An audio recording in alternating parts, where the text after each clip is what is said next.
Hello, everyone, and happy Friday. It is, of course, a beautiful day here in South Florida, and we are so happy to have you with us for Gulfstream today, taking a look at our 3 courses here at beautiful Gulfstream Park. Fast turf course, a fast firm turf course, a fast main track, and the all-weather Tapeta. All exciting action to look forward to today as Acacia Courtney and Brian Nato join you. Happy Friday to everybody. We have a 9-race card today, Brian, and some really interesting fields to talk about coming up a little bit later for a Friday. Yeah, without a doubt, we'll get into it. But My Prankster is here, and then obviously the return of Drain the Clock and Nocturnal as well. And what really could be our feature today really could be a stakes race. It complements tomorrow's Mr. Prospector. So a lot of excitement, a lot of high-energy sprinters on the card today and tomorrow. Yeah, looking forward to all of that action coming up a little bit later on today. But as Ryan mentioned, some exciting stuff tomorrow.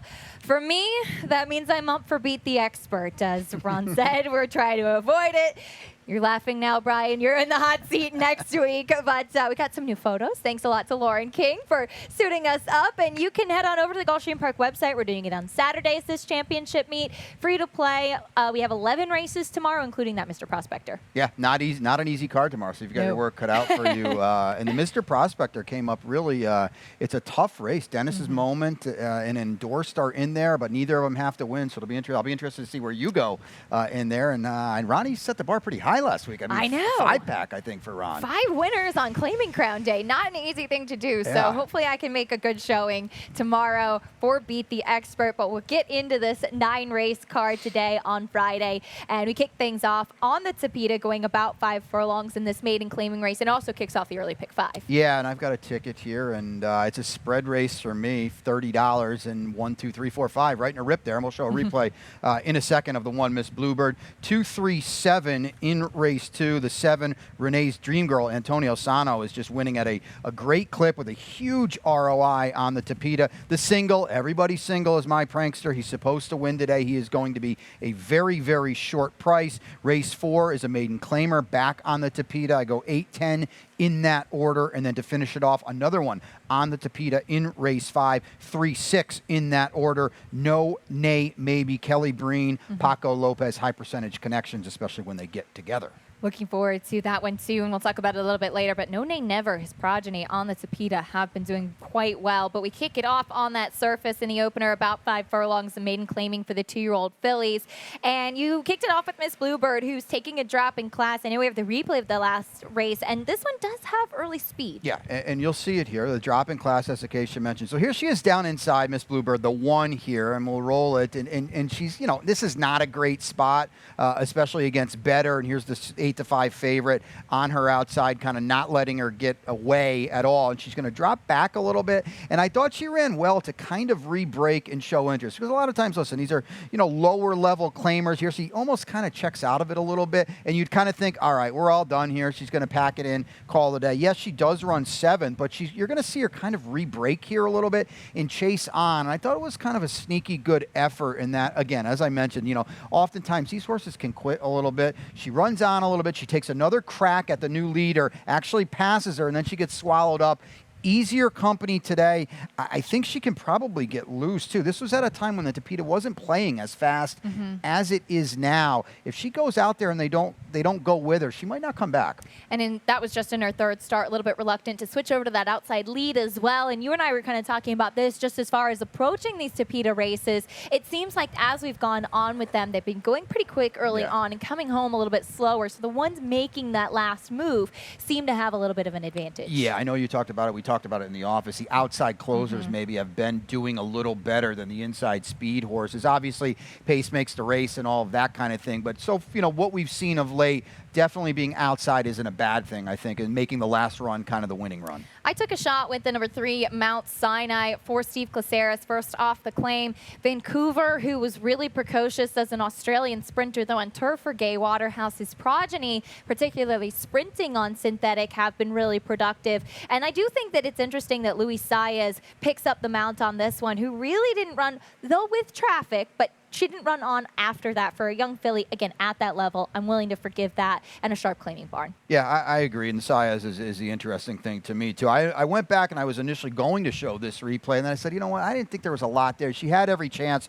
She was bet Fair. way down in a 12-horse field that day. So obviously they liked her. There was something there. Maybe Steve made a good claim here. 10% off the claim. It's not a huge stat, but the fact that, as you mentioned, he reaches for Luis Saez, I think is very significant because you have to take note of who he's on down here. Brody's Causeway for Mark Cassie already showed an affinity for the surface last time out. She certainly seems a player in here as well. Yeah, Mark's 22% with synthetics, up at Woodbine down here at Gulfstream over the summer. And Edwin Gonzalez is one of our strongest Tapeta riders, and him and Mark are over 33% together. So you have to take note there, too.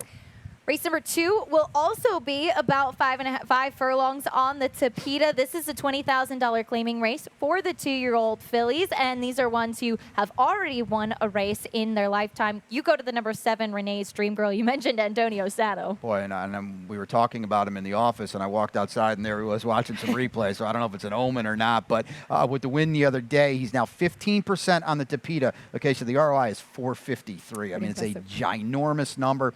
This horse fits the bill that we just mentioned, too. She's outside with an ability to pass horses in the lane. I think it puts her in a pretty good spot here in a field, especially with some speed to her inside as well. Yeah, after watching the races the last couple of days, I submitted these picks, prior to that, and I would have flip-flopped because I originally had the number 2 Candy Meister, who is the speed, though she is cutting back in distance. But typically, Gilberto Zerpa's runners are pretty quick from the jump.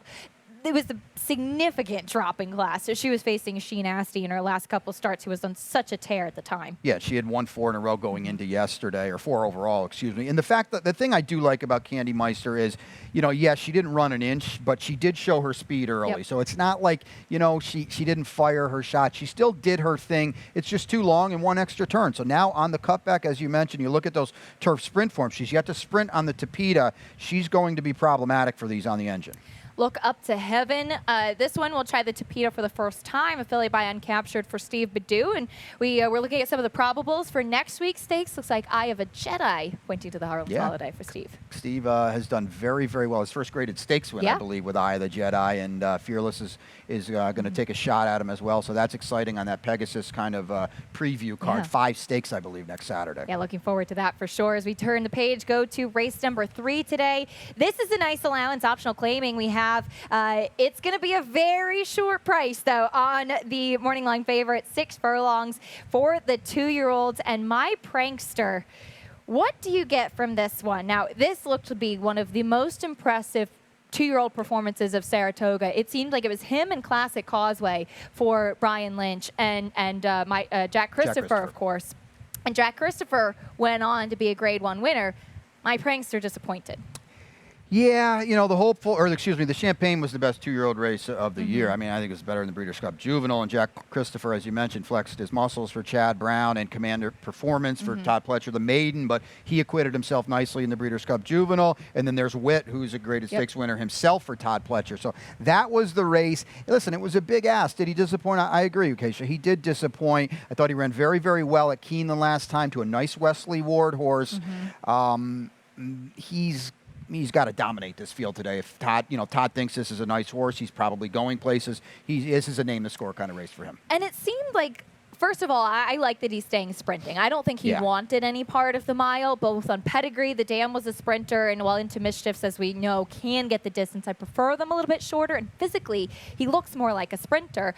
I guess the argument could be made that he should have won last time at Keeneland, but he kind of made that earlier move where Nakatomi then made the final move as the pace was falling apart a bit. Yeah, he made first run, and he probably did pay the price late. And like I said, to a nice horse that had a little bit of an edge on him. And I think today, this is a field, again, that is there for the taking, and he's clearly the best horse. It's exciting to see him, and I think Todd probably wants to keep him at 1 turn, too. So we've got races here for the winter for him in the 3-year-old program. I would think he gets a confidence builder today, and then we'll see what happens next time. Beyond that, the number 3, Little Vic, he was very impressive first time out, showing early speed. A colt by Practical Joke, whose 2-year-olds have been just firing on all cylinders this year. Yeah, Little Vic's a nice horse. There's no doubt about it. I think the problem for him is he's inside of my prankster today. If he was outside, then you said maybe, just maybe he could pull the surprise here today. I think Little Vic's the horse going places, but today he's in a tough spot with a legitimate 1-5 outside of him, and you know that Luis Saez is not going to let Little Vic get away. I don't want to say it's a match race, but he's going to have his eye on him early and often. Race number 3, that will be fun to see, and I hope we do get to see my prankster with another dominant performance again today and see if he goes back into stakes company after this. As we have just a 9-race card today, so it's time to take a quick time out. When we come back, we'll talk about the Rainbow Six.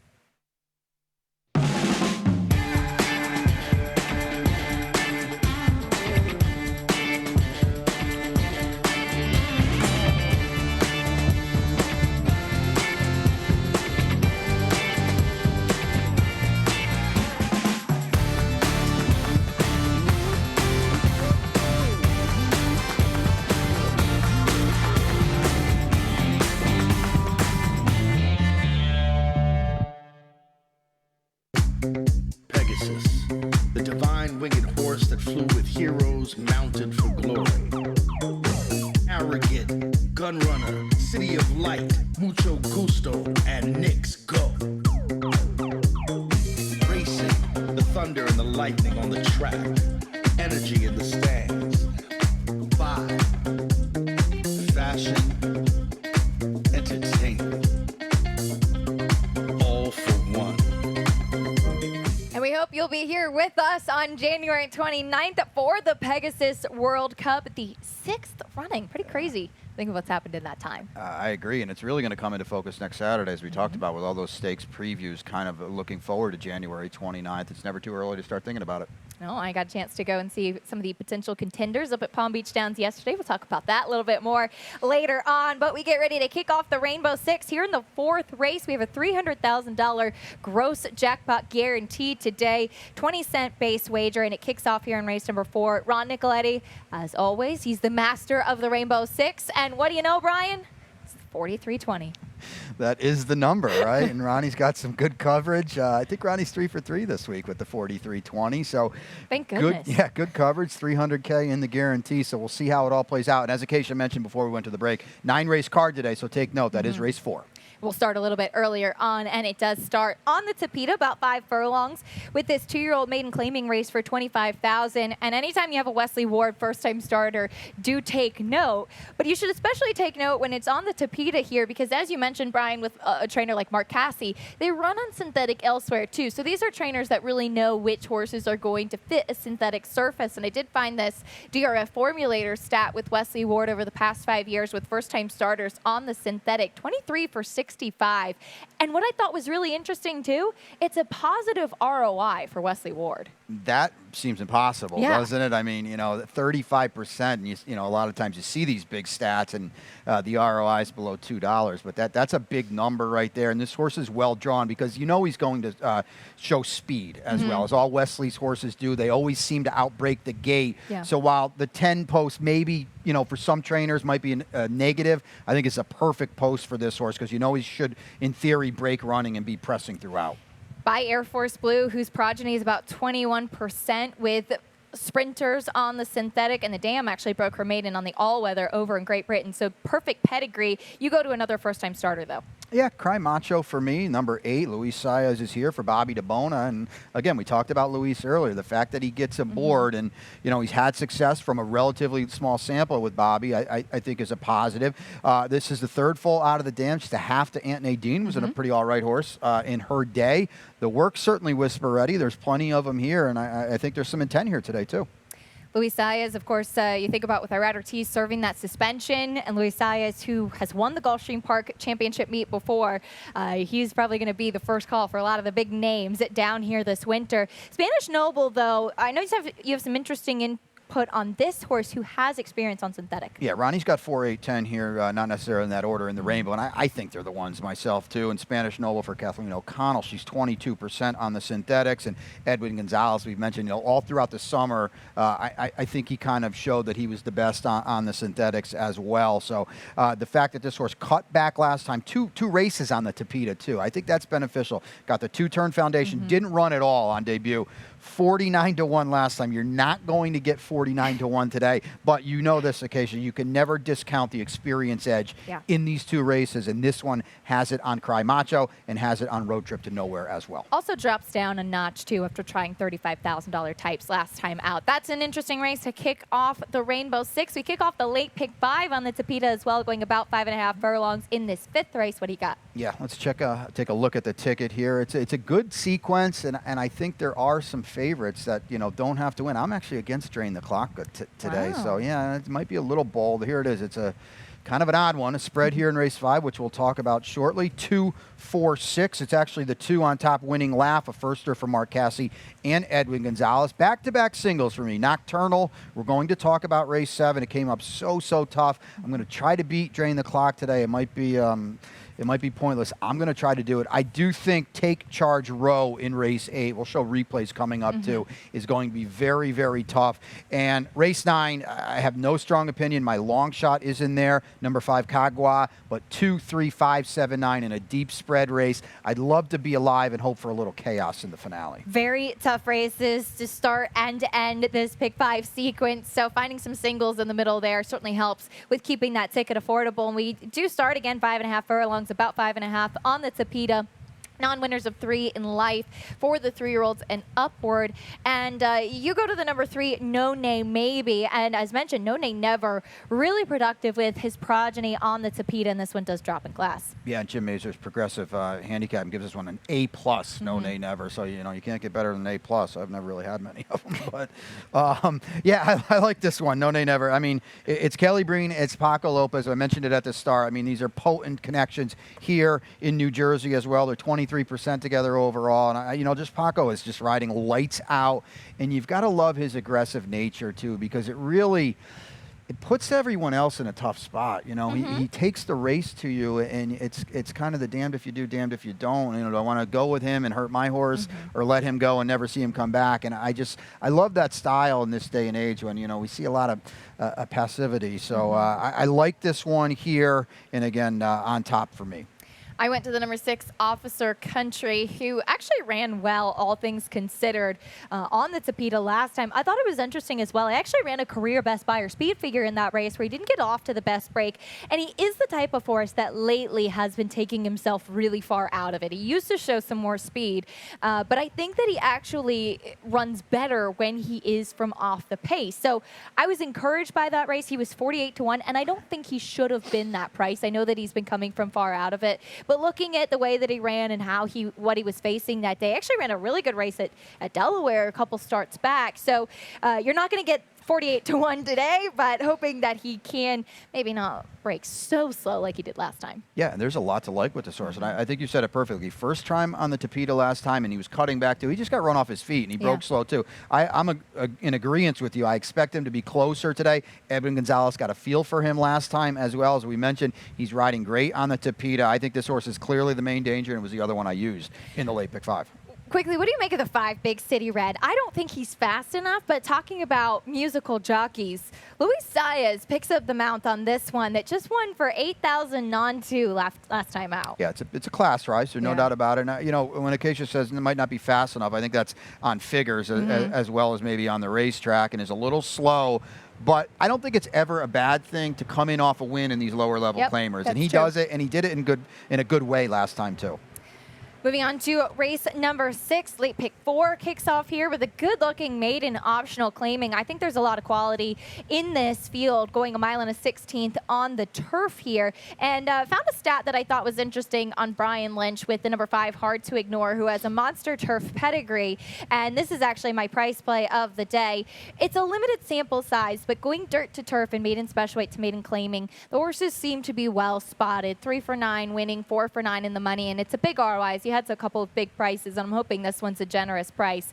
Filly by Hard Sprung, and while the dam was more of a sprinter, the second dam was actually a Grade 1 winner, going 9 furlongs for Lael Stables and Grand Motion. Yeah, and if you're not familiar with Dubawi, who's Yep. the sire of the dam here, he's like a tick below Galileo in Europe as just an immortal sire, distance, so 2 turns now for this one as well. The big drop in class too, so I could definitely see this one improving in a big way on the stretch today.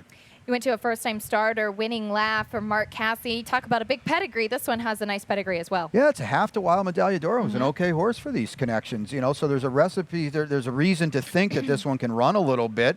The works don't really tell you anything, but, you know, Mark's not a guy that necessarily cranks them up too much in the morning. I like the post in here. As I mentioned, you know, time and time again, Mark and Edwin Gonzalez have been, you know, 33% together. They're winning at a huge clip. There's some stamina in these works too. By Go Sapper out of Distorted Humor Mare. So there's a lot of reason to think this horse can run. I would definitely check the board. If you're playing the Rainbow, if you're playing the late pick 5, check the board on this firster because she's supposed to be live and taking money.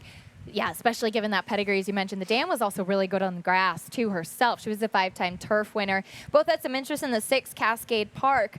Now, and I'm sure you saw this too, there's not a ton of turf pedigree. Both of the siblings won on the grass, but you have to give respect to a filly who has good foundation, going the mile in 70 yards last time, and who's run good races on the Tapeta. Yeah, and I think to me, that's what it was. She's run well on the Tapeta, and she also stretched out to 2 turns last time and really ran well. So if you want to just look at her at that, it was a very fast number, regardless of what you like to use.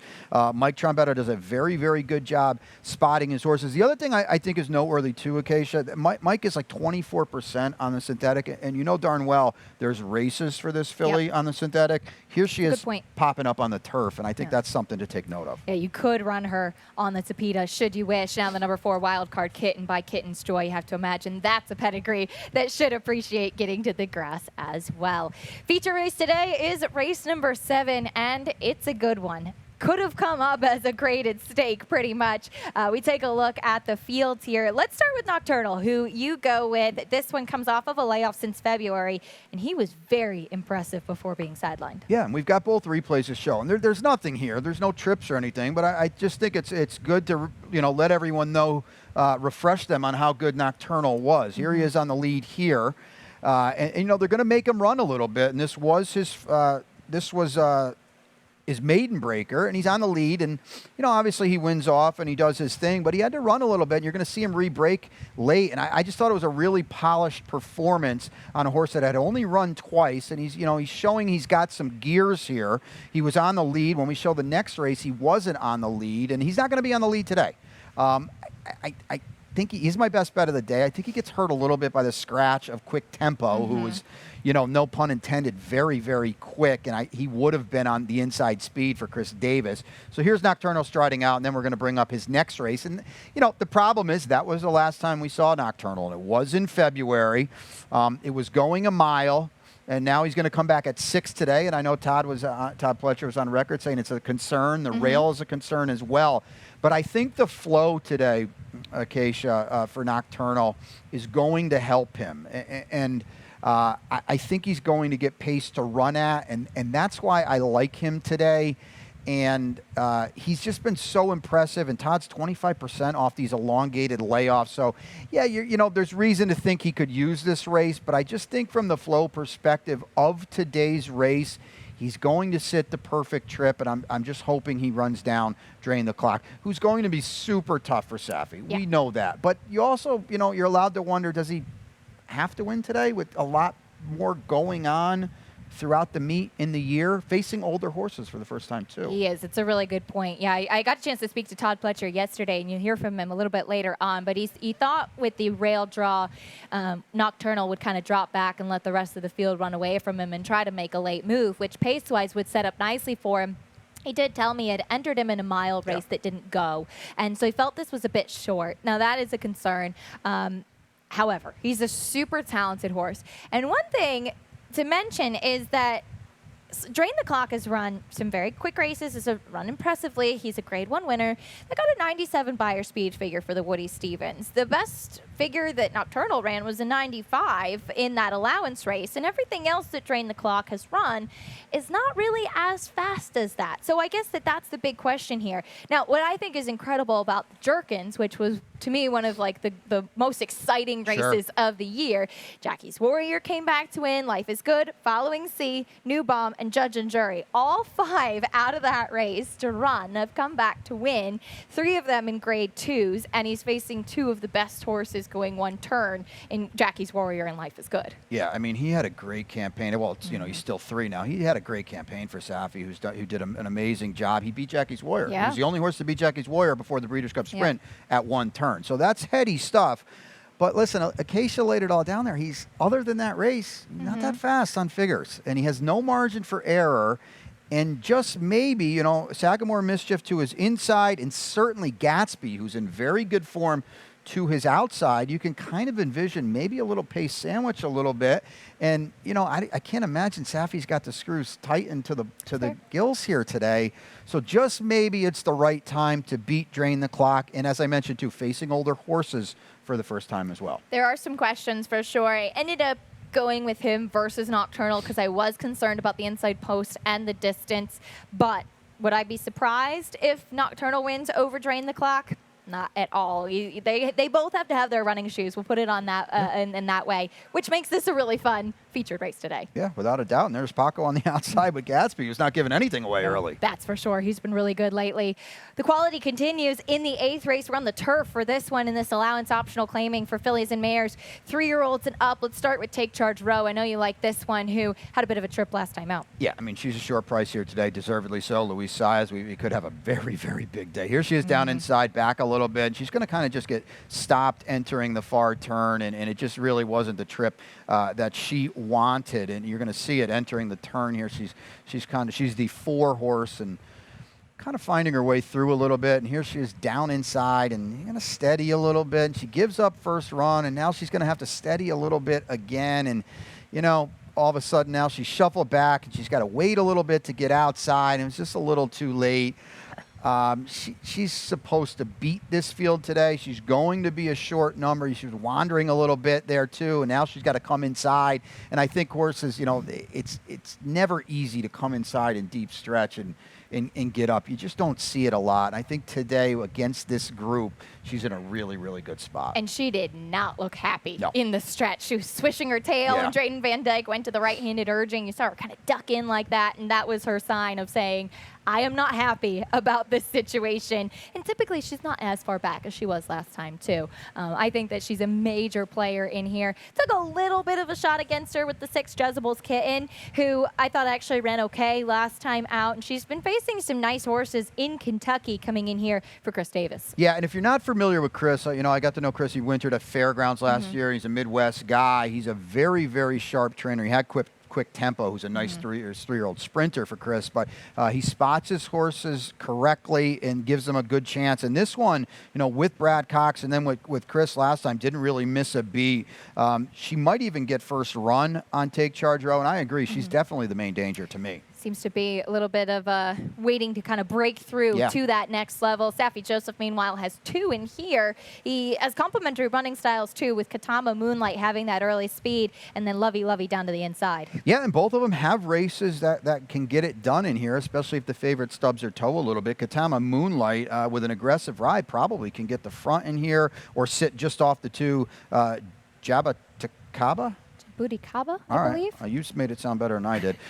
Either way, she could trip out nicely in here. And we saw yesterday Safi was just winning races in bunches. Lovely Louie just doesn't like winning, and that would be my knock on her. 2 for 19, 11 underneath finishes on the Gulfstream lawn. She's a little camera shy, as that'll be that 8th race, and we wrap things up with a big head scratcher in the nightcap, about 1 mile and 70 yards on the Tapeta. It's a maiden claiming for $16,000, and we both had some interest in the number 3, No Nanette No. I put this one on top with the drop in class.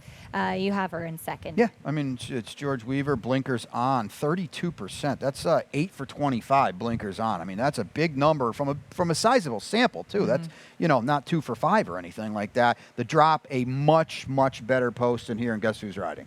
Luis Saez. And I think given her physicality too, she looked like the type of horse, a little bit of a lighter frame type, who should handle the synthetic quite well in a significant drop in class. You went to the 5 for Antonio Sano Kagua, as I know you have a little bit of a trip on this one last time too. Yeah, we're going to show the replay, and I know the winner was wider than she was, and she got checked too, but this one had more trouble, and she only lost by a neck. We'll show it up entering the far turn. Where there was a lot going on in this race. We're serious. She's well back. She's the one. So you're going to see her check entering the turn and then kind of blow the turn a little bit. And it does carry the winner out widest, but it definitely cost her more than a neck. And here she's going to have to idle a little bit as the winner is outside. Whoa, she steadies there too and doesn't like it at all and then gets whacked out here. And so the winner's wider. I get it. But I think she had more trouble. I agree. The problem with her is she's slow on paper and she's slow in her races too.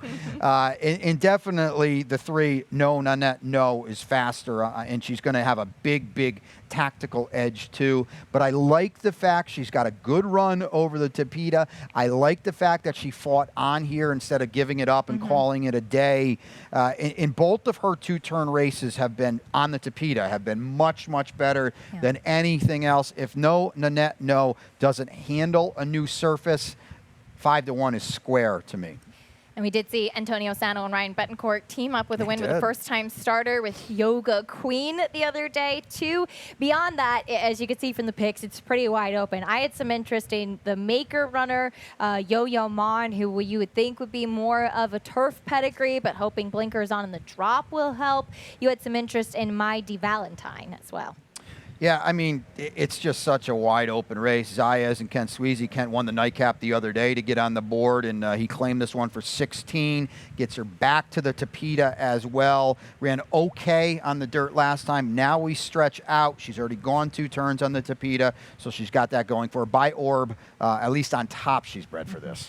Well, that's the 9-race card. It wraps up with a very competitive and wide open field, but we're not done quite yet as we have the lightning round coming up here. And we talked about it a little bit already. The return today of some talented runners, Drain the Clock and Nocturnal highlights the feature today. Yeah, it's such a good race. Drain the Clock, as Acacia mentioned, a Grade 1 winner. Here he is winning the Woody Stevens, beating, as I mentioned, Jackie's Warrior, his only loss on the year going 1 turn prior to the Breeders' Cup. So it's going to be exciting. And the cool thing, too, Acacia, these are horses that are, not only great to see today, they're going places, Spoken to Safi Joseph Jr. the other day. He said looking forward to a big 4-year-old campaign from Drain the Clock as well. The Grade 1 winner back in action today. Speaking of a Grade 1 winner back in action, a man who's had many Grade 1s, that's John Velasquez, the Hall of Famer. We'll see him with a couple mounts here Saturday and Sunday. Of course, he won the Florida Derby back in 2017. Yeah,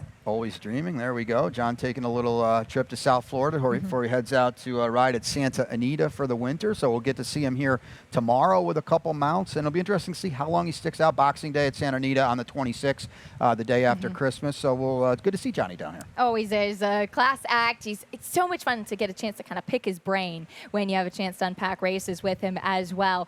Coming up tomorrow, though, our feature on Saturday will be the first graded stakes of the meet in the Mr. Prospector. Yeah, Flapjack entered today. He's coming out, so he's going to run tomorrow. Wind of Change. Safi's got a couple in here. Dennis's Moment, Jekyll and Hyde. What do we get from him? He was good last time. Endorsed off the claim for Mike Maker, has run 3 very good races against top quality. Aloha West at Keeneland comes to mind. So it's a solid group, and listen, the favorites are good. I don't think they have to win either, so it makes for a good betting race as well. And that big question is, do you trust Dennis's Moment? And if not, where else do you go? On Saturday, we also have a stacked maiden special weight. There are a couple really good maiden special weight races, but in the 7th is where we have those big pedigrees, and Emmanuel, one of them, for trainer Todd Pletchers. We'll take a look at a recent workout from him up at Palm Beach Downs. Yeah, this is a half to Hawkbill, who won 4.7 million the hard way in Europe. A couple grade 1s as well. Free Drop Billy, who we know here, a grade 1 winning 2-year-old for Dale Romans going 2 turns. So Emmanuel down inside breaking from the 1 as he is here as well.